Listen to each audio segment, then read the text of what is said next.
નમસ્કાર, આપ જોઈ રહ્યા છો નેશન પ્લસ ન્યૂઝ. હું છું આપની સાથે હિરલ પંડ્યા.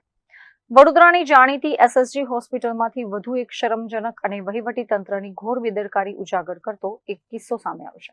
ગરીબ અને મધ્યમ વર્ગના હજારો દર્દીઓ જ્યાં રોજ સારવાર માટે આવે છે, તે એસએસજી હોસ્પિટલમાં કટોકટીના સમયે દર્દીઓ માટે સૌથી વધુ જરૂરી એવી વ્હીલચેરની અત્યંત દયનીય અને ખરાબ હાલત જોવા મળી રહી છે.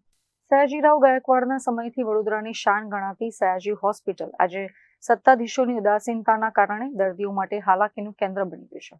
હોસ્પિટલના અતિ વ્યસ્ત એવા ઇમરજન્સી અને ટ્રોમા સેન્ટરની બહાર જ્યાં દર્દીઓને લાવતાની સાથે જ સેકન્ડોમાં વ્હીલચેર ઉપલબ્ધ હોવી જોઈએ, ત્યાં આજે સુવિધાઓની દુર્દશા જોવા મળી રહી છે. પરિસરમાં મુકાયેલી અડધાથી વધુ વ્હીલચેરો કાં તો તૂટેલી હાલતમાં છે અથવા તો તેના પૈડા નીકળી ગયા છે. ગંભીર કે અકસ્માતનો ભોગ બનેલા દર્દીઓ જ્યારે અહીં આવે છે ત્યારે તેમના સ્નેહીજનોને સમયસર સારી વ્હીલચેર મળતી નથી. કટોકટીની ઘડીએ દર્દીના સગાઓને કાં તો તૂટેલી વ્હીલચેરમાં જીવના જોખમે દર્દીને બેસાડવા પડે છે અથવા તો મજબૂરીવશ દર્દીને હાથમાં ઉચકીને વોર્ડ સુધી લઈને દોડવું પડે છે. આ કોઈ સામાન્ય બેદરકારી નથી, પરંતુ દર્દીઓના સ્વાસ્થ્ય અને માનવતા સાથે થતી ક્રૂર મજાક છે.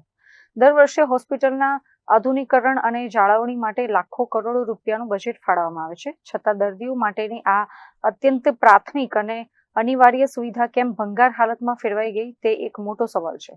સ્થાનિક લોકો અને દર્દીઓના સગા વહીવટી તંત્રની આ ઊંઘતી નીતિ સામે ભારે આક્રોશ ઠાલવી રહ્યા છે અને તાત્કાલિક નવી વ્હીલચેરો વસાવવા તેમજ જવાબદાર અધિકારીઓ સામે કડક પગલાં ભરવાની માંગ કરી રહ્યા છે.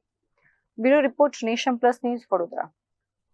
સમાચારોના સતત અપડેટ મેળવવા માટે અમારી નેશન પ્લસ ન્યૂઝની યુટ્યુબ ચેનલને સબસ્ક્રાઇબ કરો, બેલ આઇકન દબાવો અને જોડાયેલા રહો ફેસબુક, ઇન્સ્ટાગ્રામ અને ટ્વિટર પર.